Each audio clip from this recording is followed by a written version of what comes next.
Hi friends, मैं सोनाक्षी कुमारी। आप लोगों का हमारे चैनल राज ट्यूटोरियल में स्वागत है। दोस्तों, आज हम लोग इस वीडियो में देखेंगे कि इंडियन फिलॉसफी क्या होता है। इंडियन फिलॉसफी मतलब ऑर्थोडॉक्स एंड हेटेरोडॉक्स स्कूल्स के बारे में हम जानेंगे। दोस्तों, इससे पहले कि मैं आगे बढ़ूं, अगर आप लोगों ने मेरे चैनल को सब्सक्राइब नहीं किया है तो प्लीज़ इसे सब्सक्राइब करके बेल आइकन को ज़रूर प्रेस करें, ताकि मैं जो भी वीडियोज आप लोग के लिए लाऊं उसका नोटिफिकेशन आप लोगों को जा सके और आप लोग वो वीडियोज देख सकें। अगर आपको ये वीडियो पसंद आए तो प्लीज़ इसे लाइक करना मत भूलिएगा।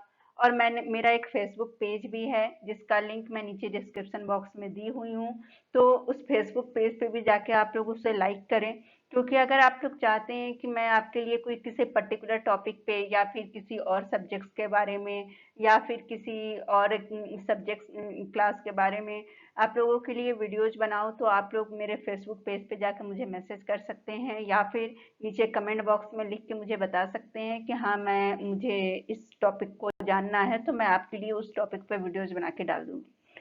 तो चलिए दोस्तों, अब हम लोग देखते हैं इंडियन फिलॉसफी के बारे में।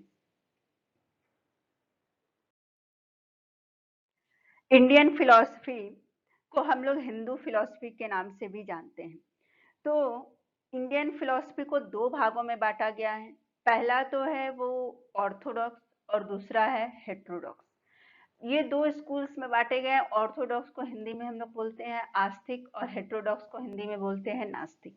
तो ये दो स्कूल्स में बांटा गया है। ऑर्थोडॉक्स में 6 स्कूल्स होते हैं और हेटेरोडॉक्स में 3 स्कूल्स होते हैं, जिसके बारे में आगे अभी हम लोग देखेंगे। तो पहला जो ग्रुप है, ऑर्थोडॉक्स स्कूल्स जो है, वो वेद पे विश्वास करता है। तो दूसरा जो है वो वेद को रिजेक्ट करता है, वो वेद पे विश्वास नहीं करता है। तो पहला जो है आस्तिक सिस्टम, जो ऑर्थोडॉक्स स्कूल्स जो है उसमें 6 स्कूल्स होते हैं, मैंने आप लोग को बताया वो कौन कौन से हैं। मीमांसा, वेदांत, संख्य, योग, न्याय, वैशेषिक। और दूसरा जो हेटेरोडॉक्स स्कूल्स है वो है चार्वाक, बुद्ध एंड जैन। तो आगे चल के अभी हम लोग एक एक करके ये सारे स्कूल्स के बारे में जानेंगे कि हाँ, इसमें क्या क्या होता था, और ये सारे फिलोसफी को अच्छे से पढ़ेंगे। एग्जाम्स के लिए ये फिलोसफी के नाम याद रखना बहुत जरूरी है, क्योंकि ये यूपीएससी के एग्जाम में भी पूछा जाता है, एमए एडुकेशन के एग्जाम, सेमेस्टर एग्जाम में भी पूछा जाता है। तो इसे आप लोग ध्यान से ये सारे स्कूल्स को देखें और अच्छे से इसे पढ़ें। यहाँ मैंने फ्लो चार्ट बना के आप लोगों को समझाया है ये इंडियन फिलोसफी को, ताकि आप लोगों को याद रखने में ज़्यादा आसानी हो।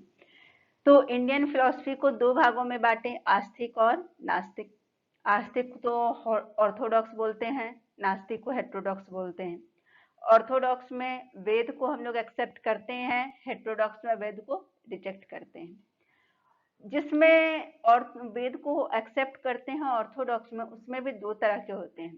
पहला तो हम जिसमें हम सीधा सीधा वैदिक टेक्स्ट में जो लिखा हुआ है उस पे हम लोग बेस कर डायरेक्टली उस में वो पढ़ते हैं। दूसरे में हम डायरेक्ट वैदिक टेक्स्ट पे बेस नहीं करते हैं, बट कि इंडिपेंडेंट ग्राउंड्स के थ्रू हम लोग उस स्कूल्स में पढ़ते हैं। तो जिसमें हम वैदिक टेक्स्ट पे डिपेंड करते हैं ना, उसमें दो होते हैं। एक होता है मीमांसा और दूसरा होता है वेदांता। मीमांसा में क्या है, हम मीमांसा में कर्म करने पे ज्यादा विश्वास रखते हैं और वेदांता में काल्पनिक चीजों पे ज्यादा विश्वास करते हैं। तो ये दो तरह से इसमें वैदिक टेक्स्ट के अनुरूप भी हम इसमें बांटे हैं। इसके बारे में हम आगे अभी और पढ़ेंगे, इसलिए आप लोग टेंशन मत लीजिए, मैं अच्छे से आप लोगों को समझाऊंगी। इसमें हेटेरोडॉक्स में 3 तरह के होते हैं, Buddhism, Jainism and Charvaka. Hope यहाँ तक तो आप लोगों को पूरी तरह से समझ में आ गया होगा। अब यहाँ देखिए, 6 ऑर्थोडॉक्स स्कूल्स जो हैं, संख्य, योग, न्याय, वैशेषिक, मीमांसा एंड वेदांता। ये नाम आप लोग याद रखिएगा, ताकि आप लोगों को आगे लिखने में, स्कूल्स के एग्जाम्स में, सेमेस्टर एग्जाम में आप लोगों को आसानी हो।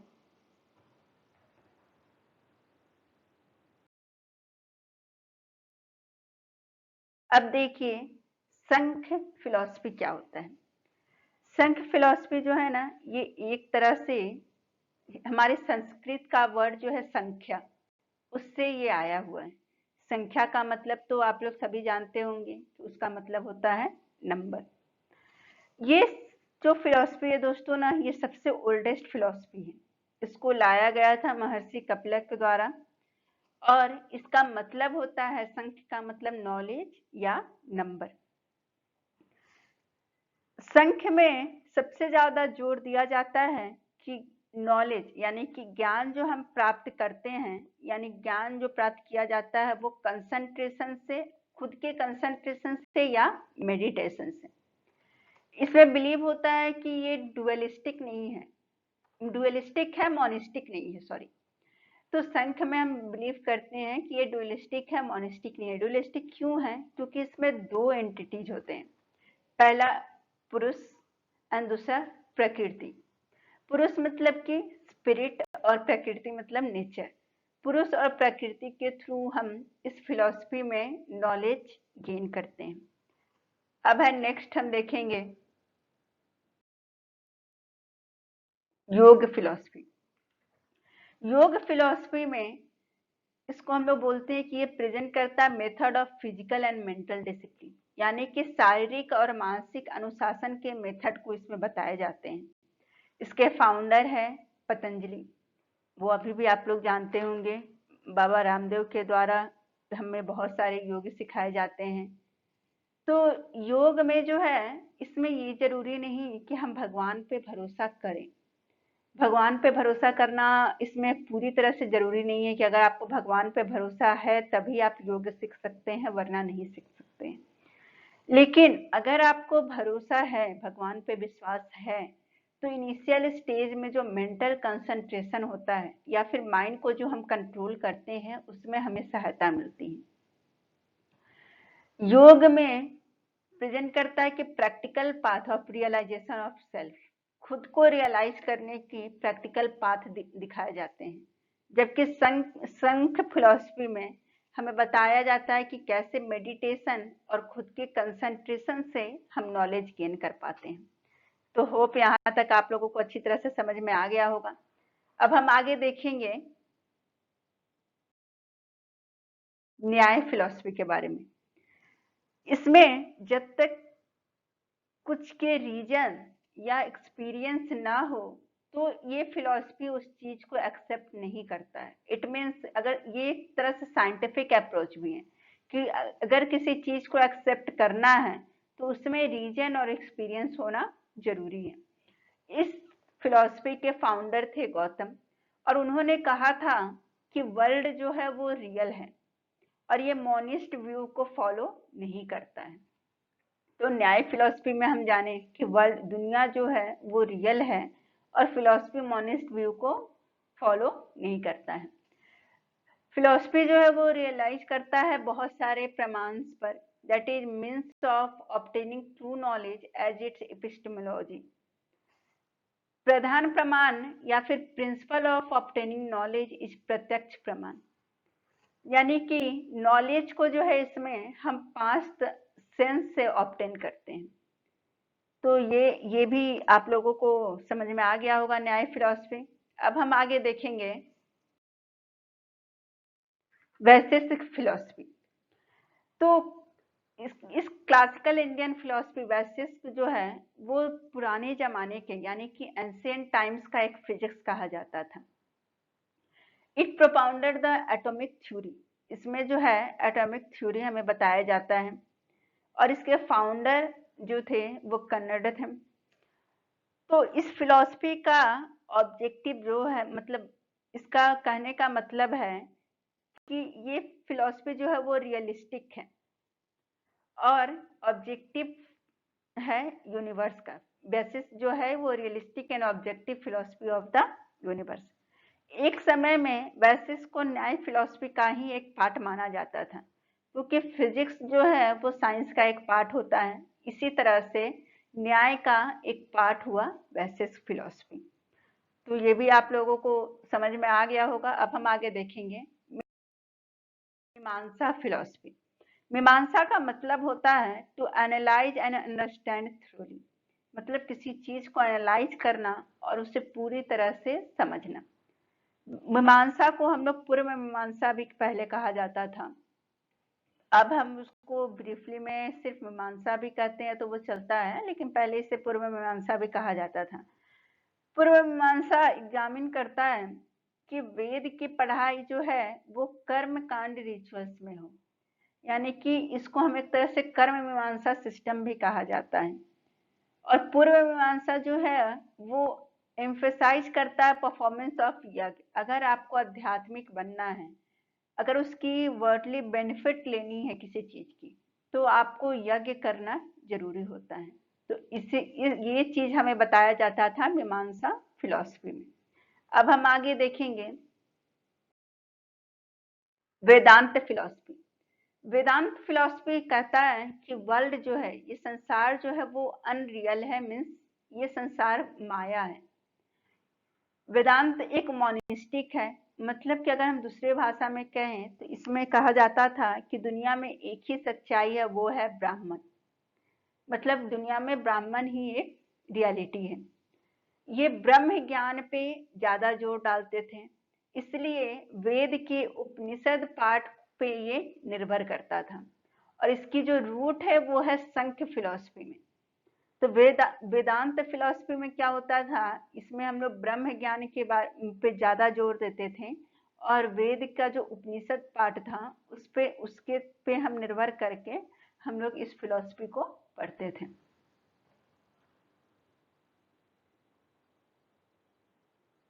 अब है heterodox schools of Indian philosophy.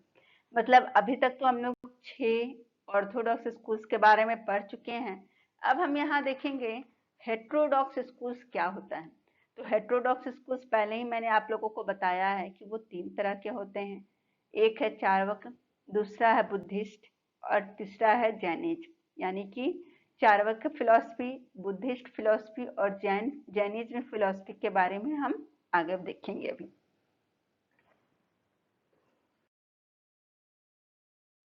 Charvaka philosophy जो है इसको कैरेक्टराइज किया गया है मटेरियलिस्टिक और एस्थेटिक स्कूल ऑफ थॉट। मतलब भौतिकवादी और सौंदर्य में इसको कैरेक्टराइज किया गया है। इसके फाउंडर थे चार्वाक, और किसी भी सच को प्रूफ करने के लिए डायरेक्ट परसेप्शन को एक्सेप्ट किया जाता था।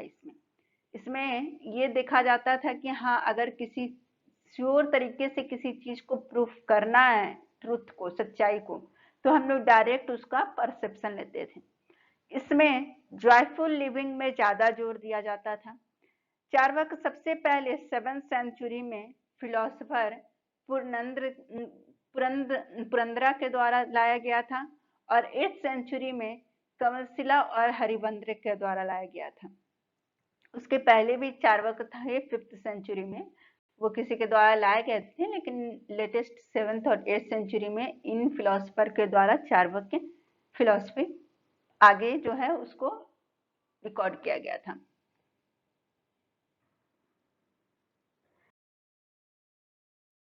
अब है बुद्धिस्ट फिलोसफी। बुद्धिस्ट के बारे में, बुद्धिज्म के बारे में मैंने आप लोगों को अपने पिछले वीडियो एडुकेशन वाले में भी बताया है। तो बुद्धिस्ट फिलॉसफी जो है, ये जो है वो सिद्धार्थ गौतम जो थे, महर्षि गौतम ऋषि जो हमारे थे, उनकी टीचिंग पे ये बिलीव होता था। और इसमें कहा जाता था इस फिलॉसफी में कि लाइफ टू गेट निर्वाण फ्रॉम सफरिंग, इसमें जो है वो 8 प्रिंसिपल पे बेस्ड थे। यानी कि अगर हम लोग को किसी पीड़ा से लाइफ में छुटकारा चाहिए, निर्वाण चाहिए, लिबरेशन, यानी निर्वाण को लिबरेशन भी कहते हैं, तो वो 8 चीजों से उसमें प्रिंसिपल पे वो बेस होता था। पहला है राइट फेथ, यानी कि सम्यक दृष्टि। दूसरा है राइट रिजॉल्व, यानी कि सम्यक संकल्प। तीसरा है राइट स्पीच, यानी कि सम्यक वाक्य। चौथा है राइट एक्शन, यानी कि सम्यक कर्मंत। पांचवा है राइट लिविंग, यानी कि सम्यक आजीवन।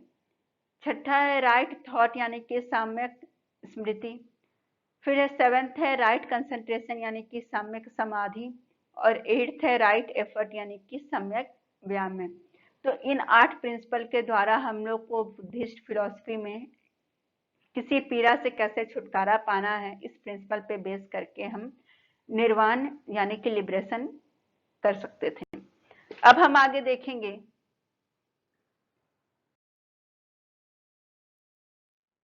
जैनिज्म यानी कि जैन फिलॉसफी के बारे में।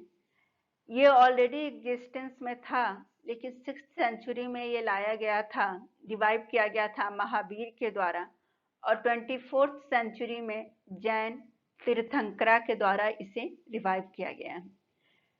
जैनिज्म के अकॉर्डिंग निर्वाण यानी कि या फिर लिबरेशन जो है वो 3 तरह से हम लोग ऑब्टेन कर सकते थे। वो है राइट फिलॉसफी, राइट नॉलेज और राइट कंडक्ट। इसको हम लोग इसीलिए त्रिरत्न भी कहते हैं।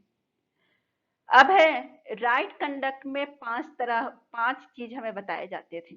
वो क्या क्या है? पहला, नॉट टू लाई, यानी कि हमें झूठ नहीं बोलना है। सेकंड, नॉट टू स्टील, चोरी नहीं करनी है। Third, not to strive for luxury, यानी लग्जरी के लिए हमें ज्यादा प्रयास नहीं करना है। Not to strive for possessions, यानी ज्यादा संपत्ति इकट्ठा करने का हमें प्रयास नहीं करना है। नॉट टू बी अनचेस्ट, मतलब मिलावटी नहीं बनना है। एंड नॉट टू इंज्योर, यानी कि अहिंसा नहीं करना है। तो इस तरह से हमने अभी एक एक करके अपनी 9 फिलॉसफी यानी 6 ऑर्थोडॉक्स और 3 हेटेरोडॉक्स फिलॉसफी के बारे में जाना। एक एक करके मैंने आप लोगों को सारे चीजों के बारे में बताया कि हाँ किसमें क्या, किस फिलॉसफी में क्या पढ़ाया जाता था। मेरे पिछले जितने भी वीडियोस थे उन सबके बारे में मैंने आप लोगों को ऑलरेडी नीचे डिस्क्रिप्शन बॉक्स में प्लेलिस्ट में बताया हुआ है। तो पिछले वीडियोस को आप लोग अगर नहीं देखे हैं तो प्लीज उसमें जाकर देखें और इस वीडियोस को लाइक सब्सक्राइब जरूर करें। और आगे आप लोगों को अगर किसी टॉपिक के बारे में भी जानना है तो उस टॉपिक का लिंक मुझे, उस टॉपिक के बारे में मुझे नीचे कमेंट बॉक्स में लिख कर बताएं, या फिर मेरे फेसबुक पेज पे जाके आप लोग मुझे बता सकते हैं। Thank you, hope you like this video. और आगे भी मैं आप लोगों के लिए ऐसे ही कुछ वीडियोस लेकर आती रहूंगी। धन्यवाद।